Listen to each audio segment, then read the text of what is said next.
All right. Hello, everybody. Chuck Holton here. I'm coming to you today from the island of Trinidad. If you were watching yesterday's live, I was in Panama in my studio at home, and I was planning on coming to Trinidad on Monday. But with the news sort of ramping up over here, I decided to bump up my trip. So I ran to the airport in just a blink of an eye last night, got a late flight that arrived here about 2 o'clock in the morning. And so I am now in my hotel in Trinidad. It's a beautiful country, beautiful day outside. As a matter of fact, I can show you the what it looks like out my window here. This is called Port of Spain, the capital of Trinidad. And so beautiful area.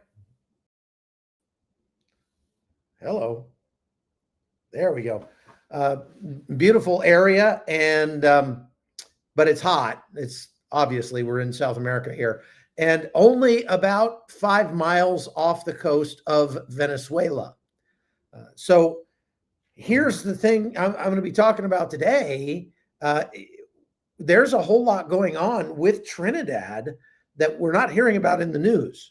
As a matter of fact, Venezuela has threatened to strike Trinidad in retaliation if the United States strikes Venezuela. So get that through your head. The U.S. strikes on the ground in Venezuela. Venezuela knows that they can't retaliate against the United States, so they're going to retaliate against their tiny little neighbor with only 1.4 million people in Trinidad, just 5 miles offshore. So there's been a lot of chaos and panic going on here in Trinidad. Last night, there were a lot of people that were trying to get out of Port of Spain and out into the countryside. And that, of course, is Friday night, too. So there was, that's not that abnormal. But I've talked to several people who said they've seen people panic buying in the stores. One guy was buying 30 cases of water last night. So my taxi driver last night said his family was freaking out.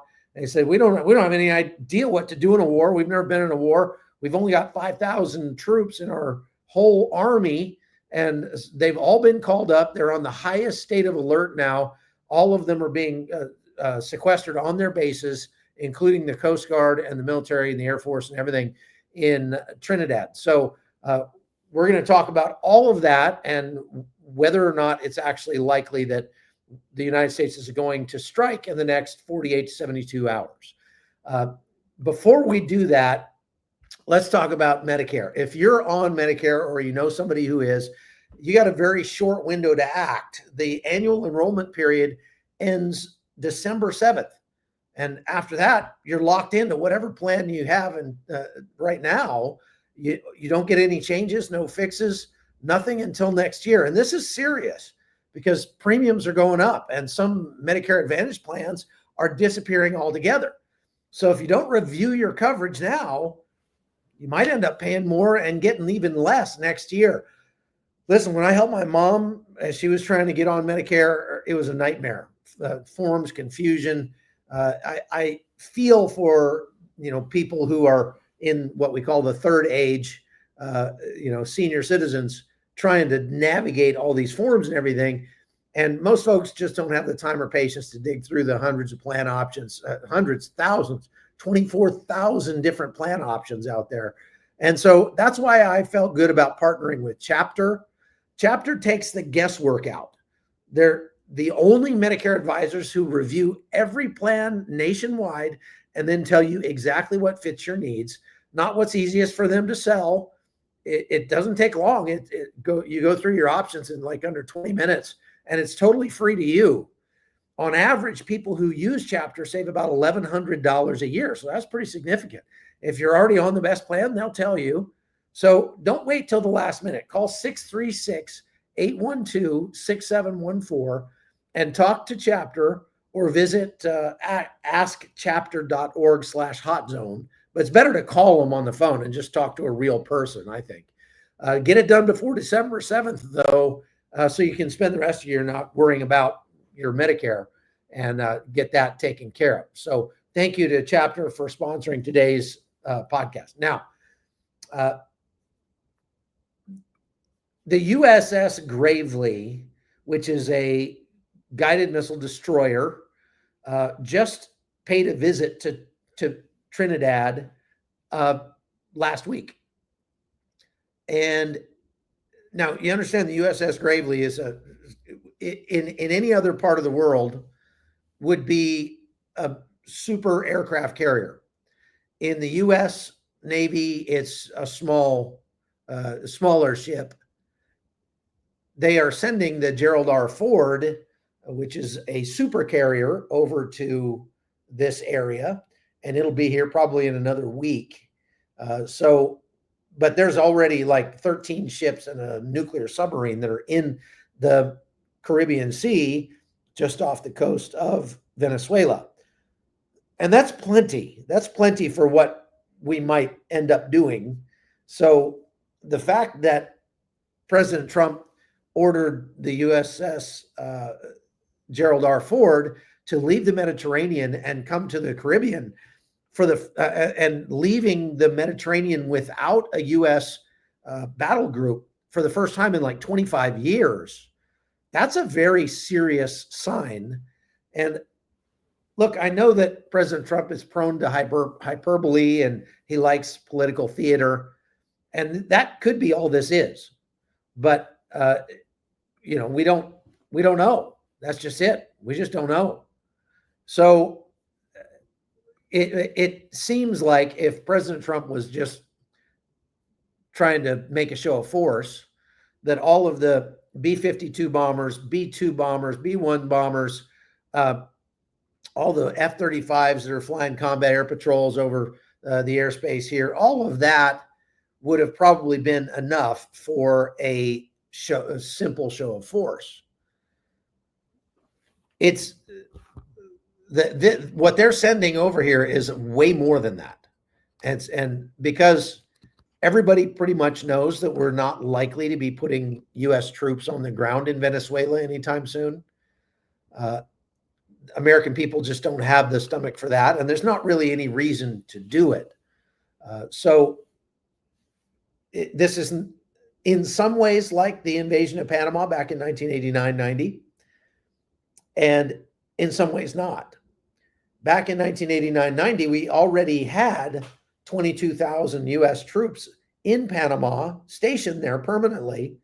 It's probably the first time and only time the United States has invaded a country that they already occupied. And then they sent down probably another 17 or 18,000 troops for the invasion of Panama. So you're talking 35 to 40,000 troops total that took part in that invasion. And we don't have that many troops in the Caribbean, including all the support troops, which they're not war fighters. So it's very unlikely we're going to be actually putting troops on the ground. However, what is more likely is a serious air campaign. And really what we want to take out are the drug facilities, the drug infrastructure across Venezuela. The problem is, just like in Gaza, where Hamas has turned the entirety of the Gaza Strip into a giant military base with a bunch of civilians in it, the people who are running the cartel in Venezuela are the top brass and the government of Venezuela. And the thing is, this government is pretty fragile. The government of Venezuela is pretty fragile. Number one, they're illegitimate. Everybody knows it. There have been, of course, tremendous hardships visited on the Venezuelan people. That never goes well for the people in charge. In reality, you probably have a dozen guys who are kind of running the show in Venezuela, and they're all very, very rich. So they don't want to give that up. They don't want to give up the golden goose, so to speak. However, taking out those 12 guys would bring a whole new day to Venezuela. And you don't even have to take out all of them. Just take out a few of them, and the rest of them would be running for cover. They'd be taken off to Russia or Cuba or someplace like that, looking for asylum, just like Bashar al-Assad did in Syria. So when the media, you need to understand this.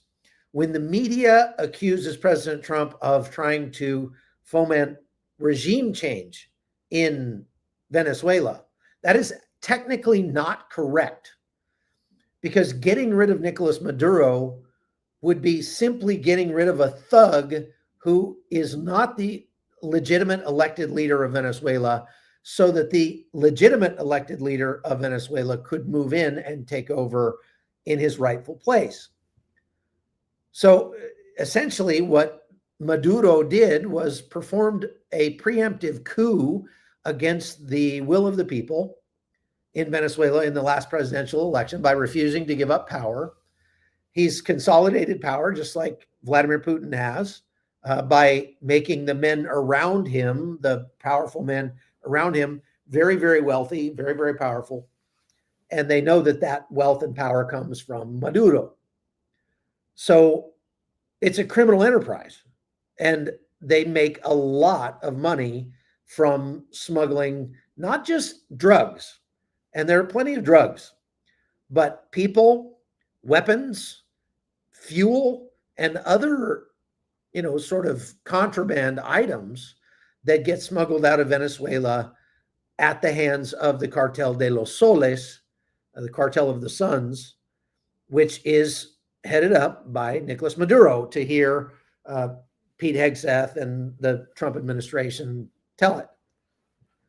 Now, for their part, the Maduro regime vehemently denies that claim, says, I have a video of Nicolas Maduro. I didn't have a chance to translate it into English for you, where he's saying, we are completely innocent. Venezuela is completely innocent. There's no drugs here. And as I pointed out, they themselves have raided drug labs in Venezuela in the last couple of weeks. So on one hand, he's saying that they're pure as the driven snow. And on the other hand, they're raiding drug labs in their own country. So if the United States conducts strikes against Venezuela, it will be with the objective of taking out that narco trafficking infrastructure. However, because Venezuela has a very large army, almost 500,000 people, well, they say it's 4 million, but you're talking about farmers and, people like that, construction workers with pitchforks and stuff. But let's just say, the active duty and reserve forces in Venezuela, probably close to 500,000. That's largest army in Latin America. And they have some fairly advanced Russian and old Soviet and even some American weaponry. They've got a couple of F-16s that still work, that were sold to them back when they were allies and not adversaries. None of those things stand a chance against the might of the United States military, of course. But if we want to take out that drug infrastructure, what the Pentagon is going to have to do is order strikes on air defense sites, missile sites, anti-ship missile sites, military bases, ports, airfields, and government buildings, in order to create the conditions on the ground that are safe enough for strikes on drug targets inside Venezuela. So the article that came out in the Wall Street Journal talking about this, which the Trump administration has denounced. They said that their anonymous sources in the Trump administration are not correct on this. And I'll show you that. Matter of fact, let's listen to President Trump here say that right now. We're about to take off. There are reports that you are considering strikes within Venezuela. Is that true? No. That you made a decision on that? No, it's not true. So, boom. That she says, is it true you're considering strikes on Venezuela? He says no. The thing is, he said that also right before we started bombing Iran. He said that also right before we started bombing the Houthis. No, we're not planning on that. So on top of that, in the days leading up to that little gaggle on Air Force One there coming back from China, or coming back from, he wasn't actually in China, but anyway, South Korea. He in the days leading up to that, he's been saying, we've been striking them at sea, and then we're shortly going to be striking them on land. So he's sort of contradicting himself there, which, that's a politician for you. Okay. But these sources with the Wall Street Journal and Politico were reporting last night that President Trump had made the decision to start striking, and he had not given the final execute command yet. They had determined which targets they needed to strike across Venezuela: ports, airports, military bases, and other sites, and plus all of the drug infrastructure. They had identified all the target packages, and the Air Force and the Navy are ready to execute that mission at any time. And they're only waiting on President Trump to say the word go. Now, I don't know if we can read too much into this. The social media certainly was over the last 24 hours. That's one of the reasons I bumped up my trip, because there was a tremendous amount of sort of chatter flying around in the socials that said, this thing's about to kick off in the next few hours. And I was like, oh my gosh, I don't want to miss it. So bumped up my flight, flew over here. And as I said, people here in Trinidad believed it was going to happen as well. Now, it doesn't make a lot of sense to kick this whole thing off before the Gerald R. Ford shows up with its whole battle group, because then why did you even send it over here to begin with? I mean, if it's possible we might need some of the combat power that the Gerald R. Ford represents, then we should probably wait until it gets here before we kick things off. Does that make sense? And that probably is a week or so away. Some of the battle group is just now leaving Greece, so it may be a while. But as I said, the USS Gravely battleship completed its visit here in Trinidad. So they landed at Port of Spain, and they've been doing joint drills with the Trinidadian forces. I don't know what exactly those drills entailed. As I said, the entirety of the Trinidadian military is only like 5,000 guys and another 600 or so reservists.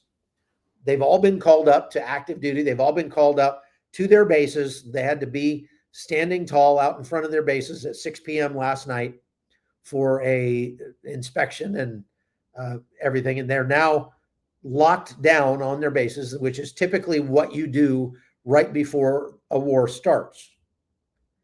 Right before the invasion of Panama, for example, we invaded on December 19th, 1989. And I was in the 75th Ranger Regiment at that time. And a couple days before that, we were supposed to go in, and we had the weekend off, and then we were coming in like Sunday or Monday morning for a quick, formation. And then they were going to let us go for Christmas break. In the Rangers, you don't get to ask for time off as far as leave. Everybody takes leave at the same time. It's called block leave. So we were going to go on block leave on December 17th. But when we came in for that formation that morning, they shut the gates, locked them, and locked us in and said, you're not going anywhere. And we're like, what? And they took away all of our pagers. They shut off all the phones. There was no cell phones at that time. And so we couldn't call out. We couldn't communicate with our family. I had told my girlfriend she was going to go back to Texas with me to visit my family over Christmas.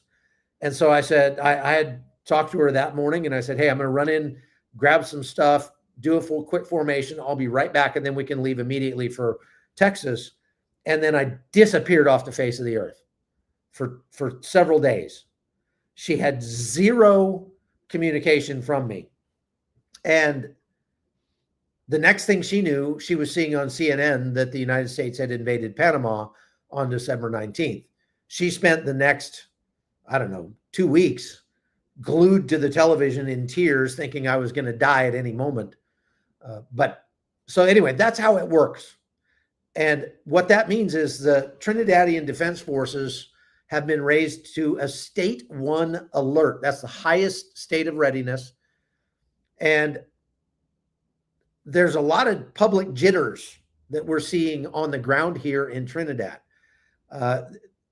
You got the end of month crowds that are doing their end of month grocery shopping, of course, first of the month grocery shopping. But on top of that, I was talking to several people who have said the shelves are bare. People are just buying up everything, and they're heading out of the cities into the country just in case. Why?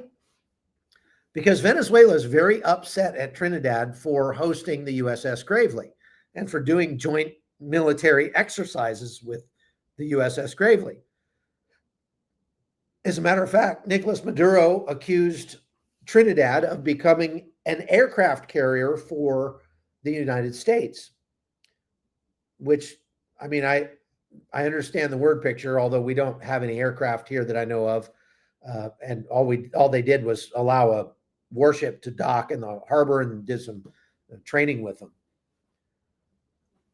But Venezuela is so upset about that they have threatened that if the United States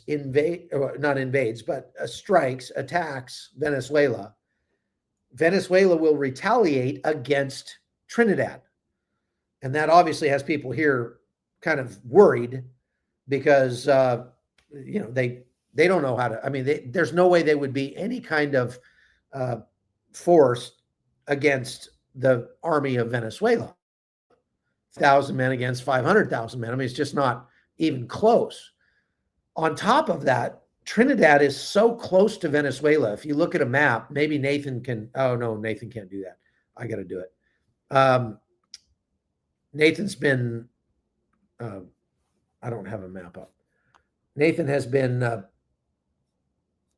helping me by producing these things, and I'm very grateful for that. So he's on in the background, making sure that everything goes the way it's supposed to. So I'm going to pull up a map here of, let's see, where are we? There we go. Pull up the map. So let's share this map. So here we are in Port of Spain, right here. And that's where I'm talking to you from. This is Venezuela right over here. And the distance between the 2 points of Trinidad and the Venezuelan coast is about 5 miles. 5 miles is close enough that theoretically Trinidad would be in range of even small artillery or mortars in some cases. I mean, that it's close enough that Venezuela could attack Trinidad with missiles, with artillery, to say nothing of aircraft or ships, actual ground invasion. So now Venezuela's military is not very expeditionary. What that means is, they're not all that able to take their troops and move them somewhere else to another country. But Trinidad is close enough that it wouldn't take much. And it wouldn't take 100,000 troops to invade Trinidad with only 5,000 men under arms here in this country. However, that is one of the reasons why the Trinidadian government has been cozying up to the United States. They suffer quite a bit from the contraband that gets shipped out of Venezuela to Trinidad on the way to other ports. So there's a tremendous gang problem, a tremendous drug problem. Trinidad and Tobago have the highest murder rate per capita in the Western Hemisphere, I believe. And so it's very, dangerous in parts of Trinidad. And a lot of that has to do with the fact that they are a transshipment point for a tremendous amount of drugs, guns, people, even terrorists. So the Trinidadians would love some help from the United States. Many of them have been very happy to see, at least people in government here have been very happy to see the United States striking these drug boats and taking a harder stance against the drug runners and the smugglers. But the fishermen who make their living by paddling, getting these smaller boats, they're called piraguas, and taking them out to sea off the coast of Trinidad, they're not real happy about this. As a matter of fact, they've been protesting. I showed you a couple days ago the video of them having a boat protest where they went out in about 50 boats and went around waving flags and yelling and stuff. Obviously, they're afraid because when boats around you are spontaneously combusting, you don't want that happen to happen to you. That's understandable. So over the next few days, I'm going to be traveling to the north and the south of this country. I'm going to be checking out the areas that are closest to Venezuela. Apparently, somebody says that on a clear day, you can see U.S. Navy ships offshore. So that'll be interesting to see.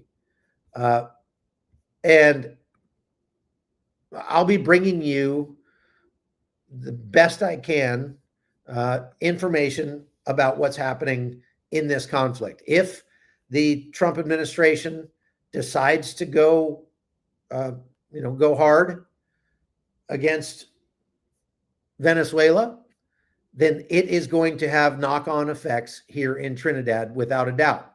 And since I can't go to Venezuela without getting kidnapped, Trinidad was the next best option. Now, as you know, I was recently, just a few weeks ago, in Guyana, which we'll pull the map back up here and look at Guyana. It is right down here. Okay, so here's Guyana. You see that?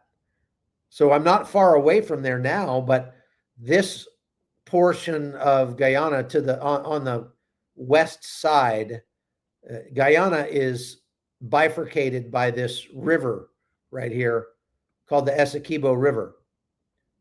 And it is a very wide river at the mouth, about 20 miles across.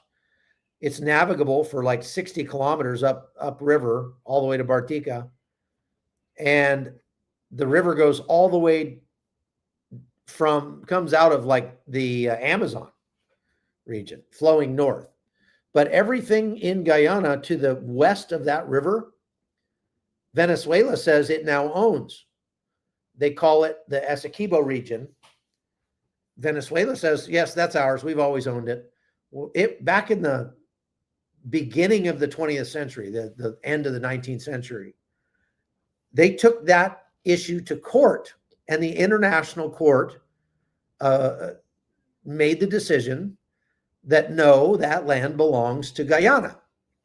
Now, there's not a lot of people in there. About 100,000 people total that live in that entire region, which is the size of Florida. It's a big piece of land, and it's unbelievably, pristine jungle. There's no roads in there. There's zero roads between Venezuela and the Essequibo region. So Venezuela could not take over that part of Guyana by rolling tanks through there because it's just too extreme topography. But they want it because there's like 11 billion barrels of oil just offshore of Guyana, and Venezuela wants to claim that oil for themselves. Trinidad and Tobago have had energy deals with, let me take this map down. They've had energy deals with Venezuela. Matter of fact, they inked one just earlier this year that would have given Trinidad access to a whole lot more natural gas than they currently have coming out of Venezuela. They actually had to get permission from the United States to make that deal, and the U.S. gave them a permission. It's because Venezuela is under sanctions. So the United States said, okay, we'll look the other way if you want to break those sanctions by doing business with Venezuela to get some more natural gas, because Trinidad desperately needs it. Well, after the USS Gravely landed, Venezuela said, cut that off, no more. We're not going to do business with Trinidad anymore. And on top of that, we're going to make the prime minister of Trinidad persona non grata in Venezuela. They cannot come to Venezuela. To which the prime minister kind of laughed and said, why would anybody want to go to Venezuela? So that's understandable, right? All that to say, relations between Trinidad and Venezuela are at the worst point that they've been at in many years. That brings us to another issue. There are currently probably 40 to 60,000 Venezuelans living in Trinidad and Tobago as refugees. They've fled their country as a part of that mass exodus that's taken place over the last 10, 12 years. Almost 10 million people most likely have left Venezuela. That's about a fourth of the entire population of the country has left. It's one of the largest population displacements in modern times since World War II. Some of those people have come to Trinidad and Tobago. You might say, well, that's 60,000. That's not that many. But in a country of only 1.4 million people, it actually is. They don't have the social infrastructure in place to care for a bunch of refugees. And so now that the relations between Venezuela and Trinidad have kind of taken a turn for the worst, Trinidad is saying, we're going to deport all of these Venezuelan migrants back to Venezuela. I'm not sure how that punishes Venezuela that much. It really punishes the people who have voted with their feet to leave Venezuela. But I can't say I can't see their point. Trinidad is saying, we're not going to continue to support all these Venezuelans if Venezuela is going to shut off its, business with us. For her part, the prime minister of Trinidad said, look, we'll make up that shortfall in natural gas somewhere else. We already have plans to do it. So we're not going to get hurt very bad by Venezuela canceling those contracts.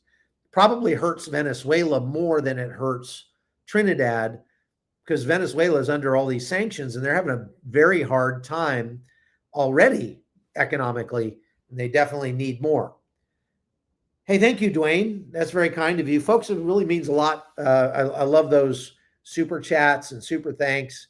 That just says, hey, I really value this kind of information. I value the fact that you drop everything and get on an airplane at a moment's notice to go report on the ground and bring us the truth from on the ground. And so thank you very much, Dwayne, for doing that. I appreciate all of you. Also want to point out that if you go to chuckholton.com, that's probably the best way to support us. You can become a supporter over there. It's $9 a month. And you are helping to not only keep us on the road, but also help the people that we're helping all around the globe.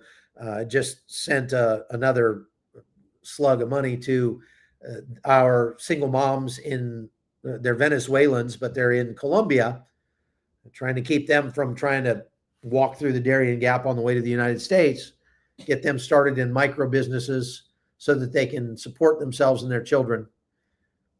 It makes me sad that there are so many single mothers everywhere you go. I've probably talked about this in the past, but I have a real soft spot in my heart for single mothers, because men are so valuable in that relationship, in the family relationship. They're every bit as important as the mothers are. And when men abdicate their responsibility to care for their families and abandon their children, forcing the mother to try to do everything from working to provide for them, protecting them, giving them the affection and raising that they need.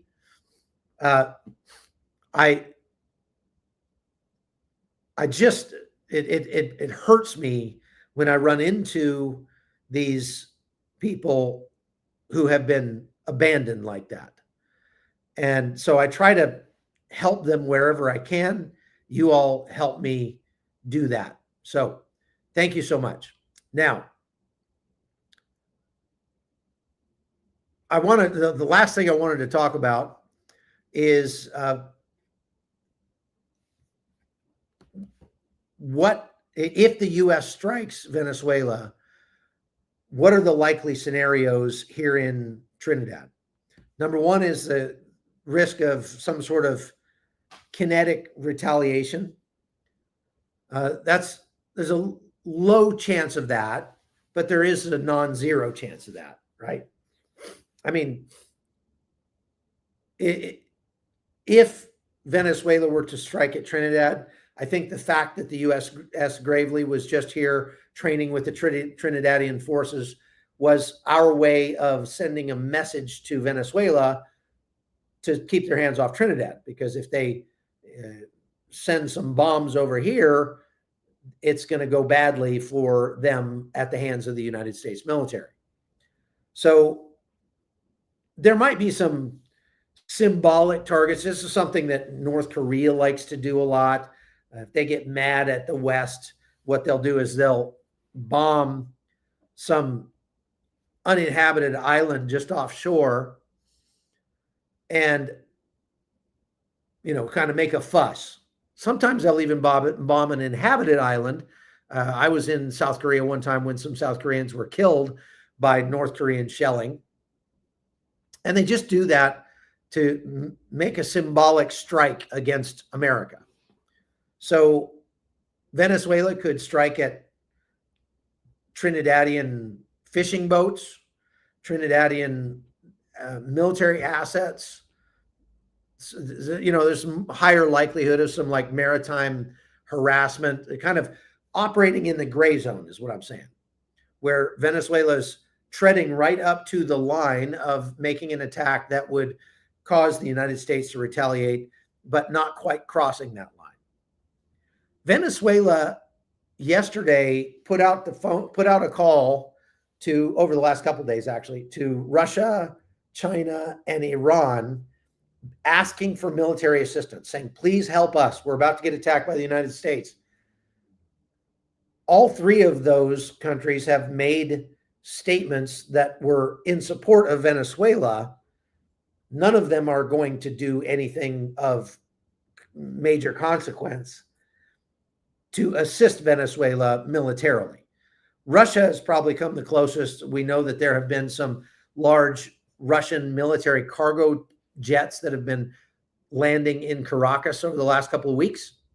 There's not been a lot of reporting on what exactly got off of those cargo planes, but we can infer that they were air defense assets, S-300s, S-400s, whatever. And that is, as I have mentioned before, more likely because Russia wants to test those advanced air assets or air defense assets against Western hardware, F-35s, F-22s, B-1 bombers, whatever. Russia has made a very firm, yes, we stand behind Venezuela and we will, respond or whatever. But they're not going to respond. And this may lead us to the real reason why this is happening. Obviously, we don't need 13 ships or 15 ships and a bunch of super carriers and stuff like that. We don't need B-52 bombers and things to strike at drug assets, either onshore or off. We don't need all that hardware there. But if we're going to make a show of force, that show of force is not just for Venezuela. The show of force is for Russia and China and Iran and North Korea, and saying, this is what we're capable of. So in some ways, what we're about to see go down between the United States and Venezuela might actually have more to do with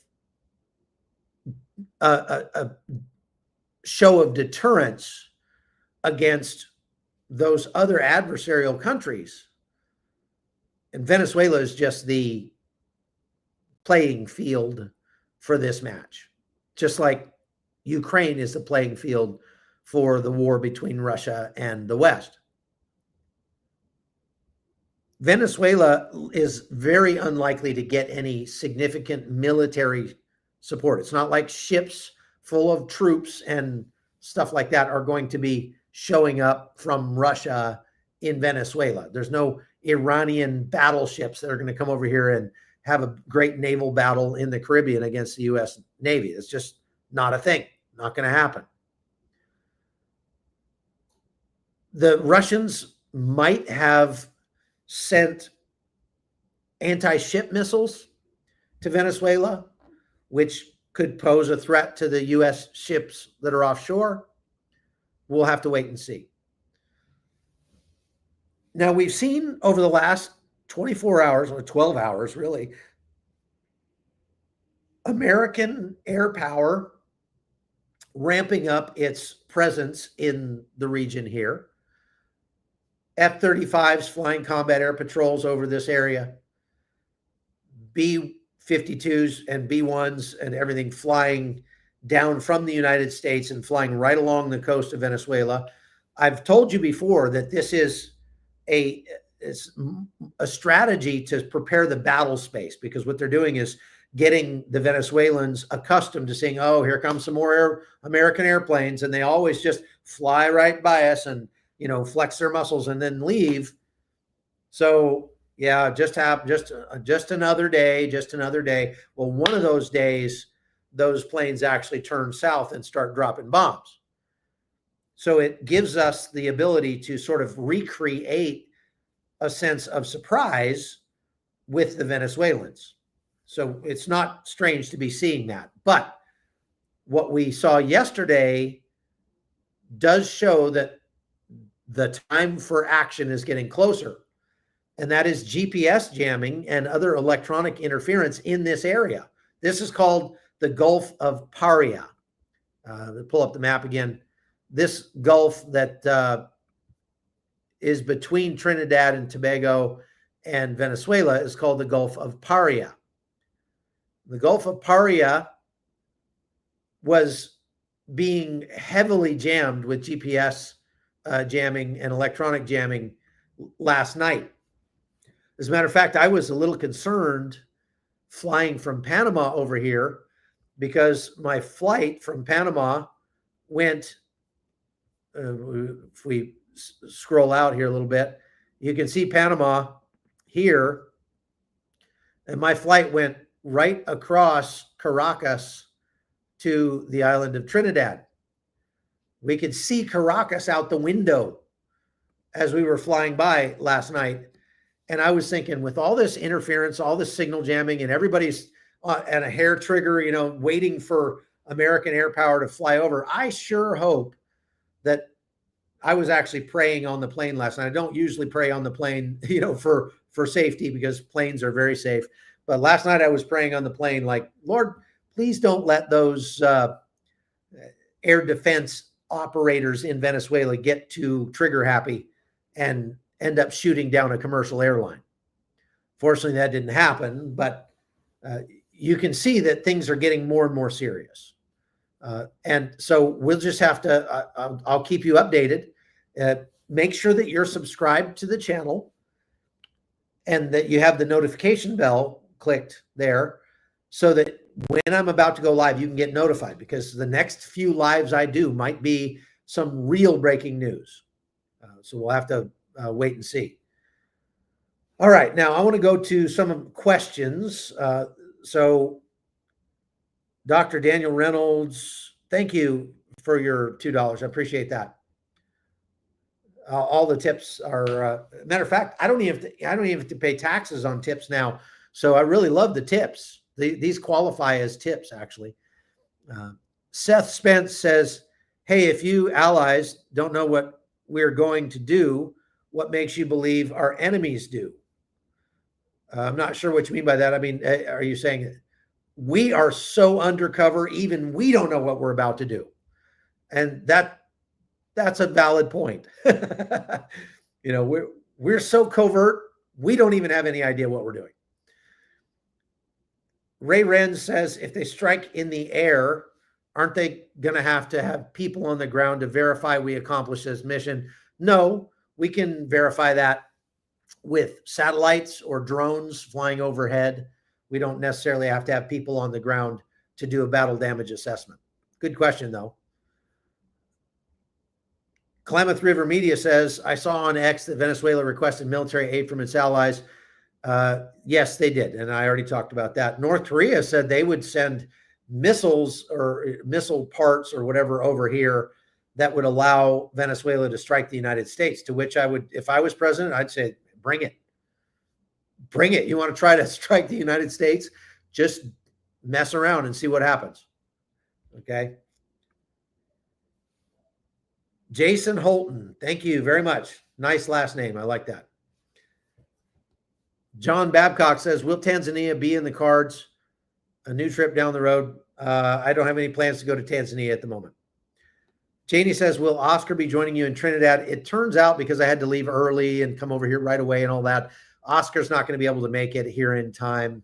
And so he's considering going to Ukraine with me in a few weeks.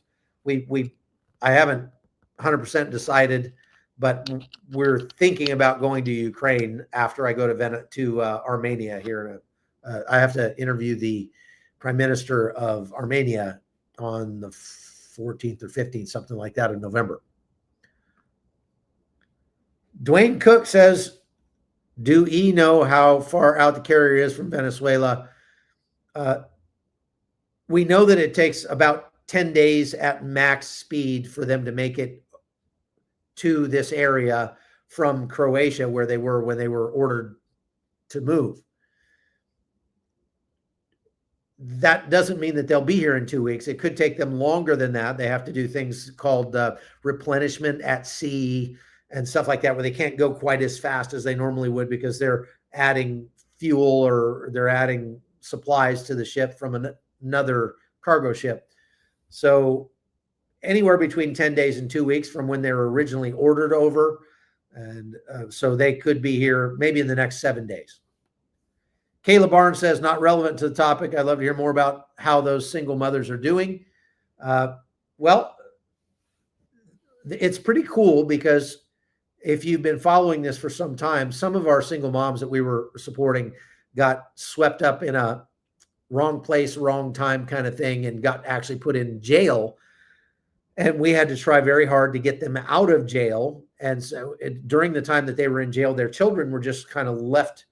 The government didn't do anything for their kids. So there were 12 kids that were just thrown out on the street. One of the kids' grandmothers took them in. And so during the time the girls were in jail, we were supporting those kids and sending them to school and paying for their food and their education, all that. We finally got the mothers out of jail after about a year. The female prison in Cartagena is terrible, horrific. No air conditioning, 12 women in a room the size of the bathroom in this hotel. I mean, it's just really bad. When we finally got them out, you would imagine those girls would never want to see the inside of a prison ever again. But they came to me and they said, hey, we got out, like 5 of them got out, but there's still 100 or so women in that prison. And, they don't provide any extra food, any what they call aseos, which would be like feminine products and shampoo and toothpaste and toothbrushes.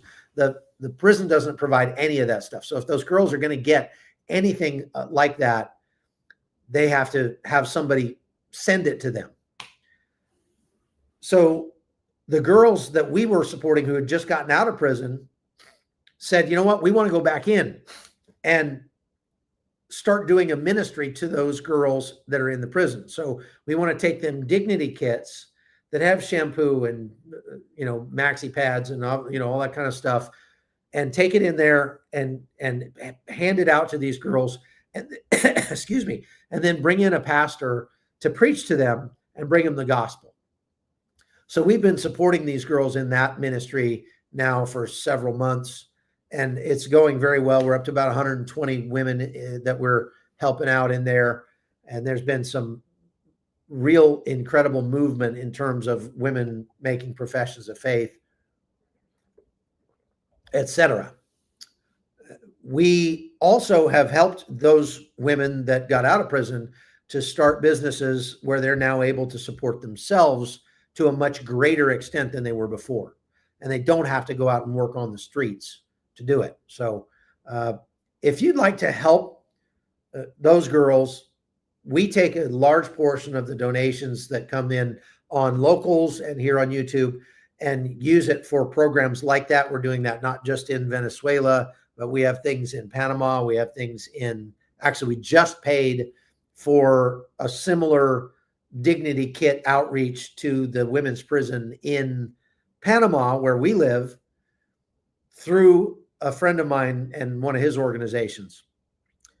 So we're doing this various places around the world. What's the name of my organization?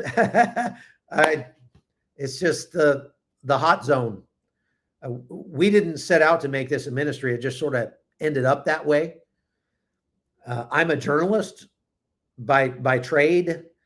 I'm not an evangelist. I'm not a preacher, but I preach when the preaching needs to be done, and certainly try to evangelize with every breath I take. I mean, as far as my life, my lifestyle and the way that I live, and use words when necessary. But we didn't start, actually, we do now have a nonprofit, and we're shortly going to be announcing what we're going to be doing with that nonprofit. But right now, it's just us and you guys helping people through us, which is pretty cool. All right, next. Why did this whole Venezuela thing really start? Okay, Hugo Chavez took over Venezuela and turned it into a socialist country. This is back around the late 90s. In 1992 or so, as I said, the Venezuelan economy was doing really, really well. The Venezuelan bolivar, their currency, was 4 to the dollar. So one bolivar was worth about 25 cents. And then they adopted socialism and everything started downhill. Then the oil prices went down and that made things even worse as people started to leave Venezuela and the dictatorship grew more and more severe under first Hugo Chavez and then Nicolas Maduro. The United States put sanctions on Venezuela, and that made it even worse still. Then their oil industry basically collapsed under just the weight of socialism, to the point where they're barely able to put out any, they were barely able to put out any oil at all for a while. So that's kind of precipitated the downward slide that Venezuela, has experienced. The bottom line is, though, it comes down to socialism. That socialism, everywhere it's tried, leads to people eating their pets, huge increases in crime, so on and so forth. It's just not a good system for human flourishing. And it's pretty scary that we've got major cities in the United States like New York and Minneapolis who are set to hire mayors that are outright communist. They think, communism isn't that bad. It just hasn't been done right yet, but we'll do it right. Yeah, that's what everybody says. Question, would the USA military operations in Venezuela be similar to the Israel operation in Iran? Well, yes and no. If you mean it would look like a bunch of airstrikes, then yes. But the difference is the Venezuela operation would be intended to bring regime change. And the operation in Iran was intended to knock out their nuclear program. So in that way, no. How is beating up such a weak counterpart like Venezuela going to deter BRICS? What it's going to do is it's going to show how weak Russia is. Because this BRICS alliance, Brazil, Russia, Iran, China, and I forget what the S is. But this is an alliance that is an economic alliance. It's not like a NATO alliance, but Venezuela and Russia have some joint treaties that say an attack on Venezuela is to be considered an attack on Russia. The thing is, if we attack Venezuela, Russia's not going to be able to do anything about it because they're up to their ears in Ukraine, and they don't have the bandwidth to help out with Venezuela. How do I know that? Because they didn't even have the bandwidth to help out Armenia, which is much closer to Russia, when Armenia was under the gun from Azerbaijan. Russia could basically do nothing to stop Azerbaijan from running over Armenia and kicking 120,000 people out of their homeland. So if we attack Venezuela and Russia does nothing about it, it's going to just show the world, including Russia, how weak Russia is. And I think that is the actual bigger picture reason why we may be about to see an attack on Venezuela, because it's more of putting pressure on Russia, making Russia appear weak, making Vladimir Putin embarrassed. And embarrassing Vladimir Putin is a life goal of President Trump at this point, because Putin has embarrassed Trump quite a bit. All right. Is this a warning to Cuba? Maybe to some extent, but more it's a warning to Russia and China. Will Sim says, how's Leah, the 8-year-old in Panama, doing? We're just now getting all the donations sent to her. So she's fine. I mean, she's still sick and still needs your prayers, but she's going to have the money she needs to get the stem cell treatment that she's going to go for, and the medication she needs and all that sort of thing. So I will bring you updates as I have them on that. Covert Yankee says, why'd they take that flight path? I guess they figured it was safe enough. I don't know. It's not my bailiwick. Javier says, can the U.S. do to Mexican cartels what it is doing to the Cartel de los Soles? They are. Actually, they have started striking a lot more in the Pacific than they are in the Caribbean now. The last 4 or 5 strikes have been in the Pacific, and those are largely, most likely, Mexican cartels that they're striking just offshore. So some of them were actually, there were some survivors from one of the strikes that were rescued by Mexico. So that's what they're doing. Thera says, do you support Trump doing nuclear exercises? Thera, I would refer you to yesterday's live. I did an entire live about that, and we'll let you go watch it and see what I think about that. Thank you very much, Randy. I appreciate that. Very kind of you. Awesome Me says, I watched you cover the war in Gaza, and it's shocking to know you are on my island. We are nervous as civilians. What do you recommend we do? I think you don't really have to worry, because I really believe if you're in Trinidad, you are now under the protection of the United States military, and Venezuela knows it.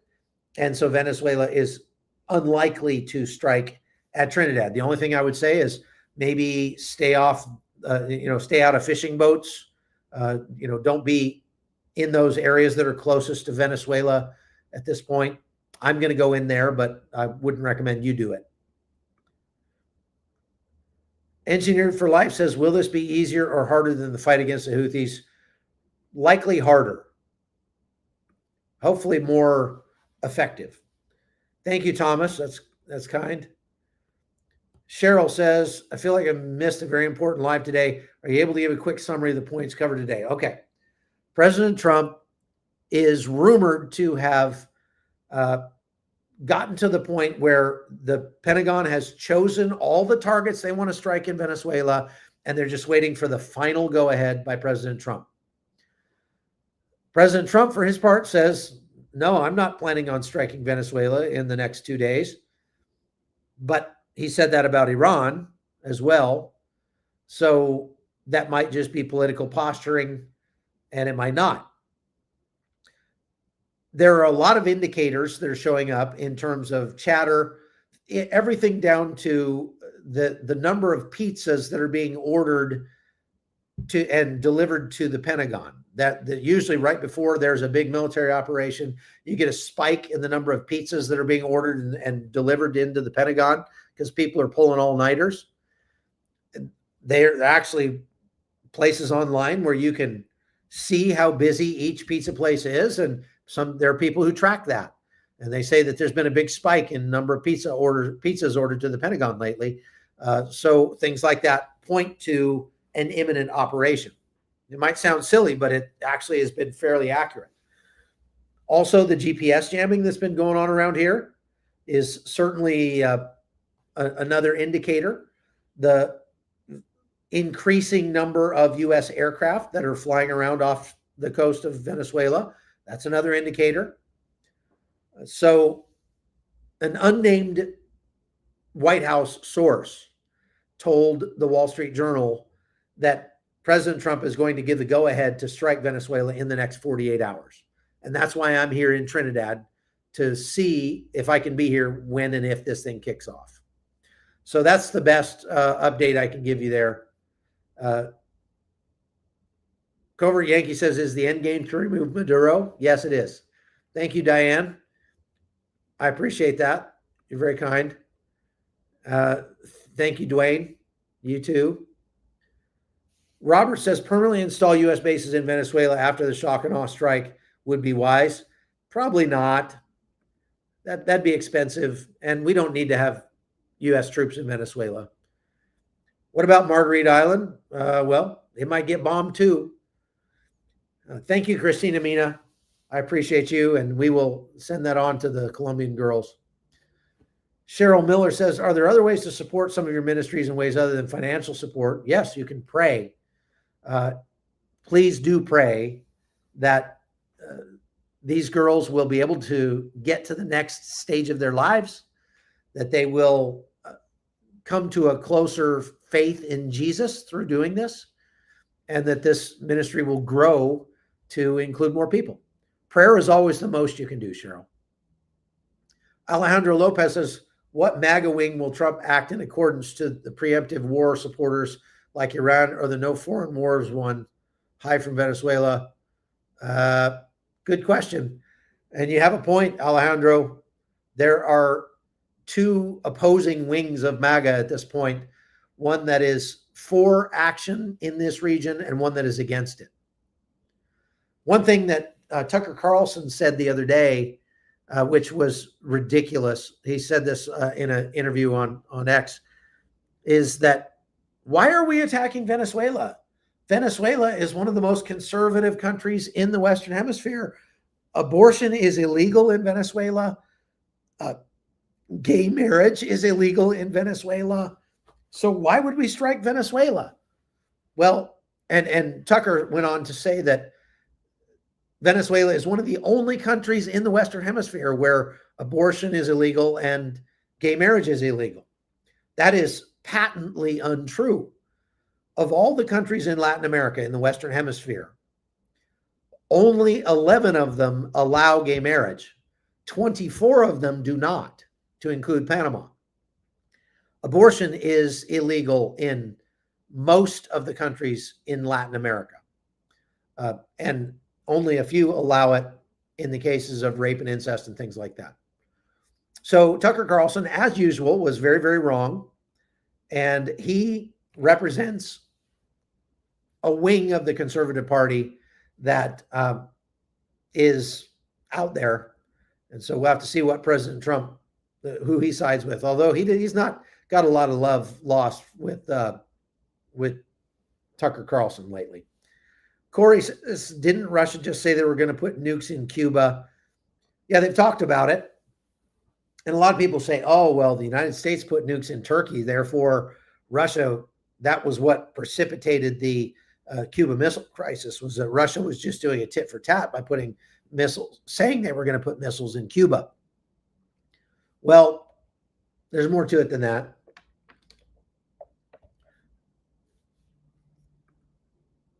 Maricopa Joe says, how is your nephew in Minnesota doing? Better. I just saw him. I kind of wish that his family would work harder to help him get rehabilitated, but he is improving slowly.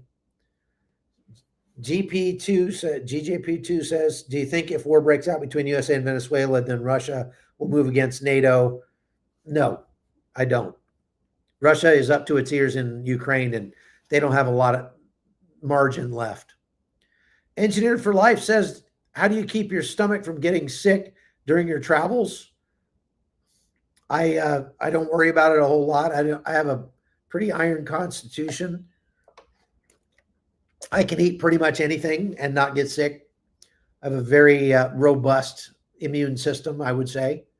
So it hasn't been much of a problem. But I do carry ivermectin, hydroxychloroquine, the Cipro or doxycycline or something like that with me at all times, just in case I do get sick. But I've, in 23 years of being a war correspondent, traveling around the world to some of the worst places on planet Earth, I have very rarely had to use any of that stuff. I just don't get sick. What's some good information to share to my grandchildren going to Bahrain? Well, that's way off topic. I'm not going to touch that one. Will President Trump help Haiti? Not likely.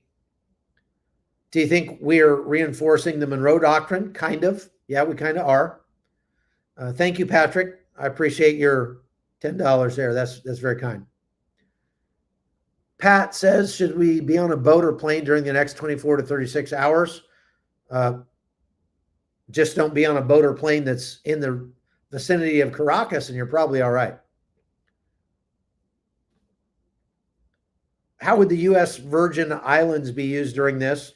I would say not at all. What do you know about the new supersonic quiet jet? Just that they're building one? That's all I know about that.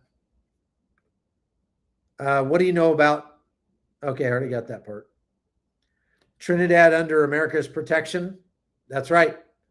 I think that is the message that we tried to convey by sending the USS Gravely to come and do joint military exercises with the Trinidadian military over the last week. The Gravely just left. I can see ships out there right now. This is the view from my hotel room. And you can see the water off in the distance there.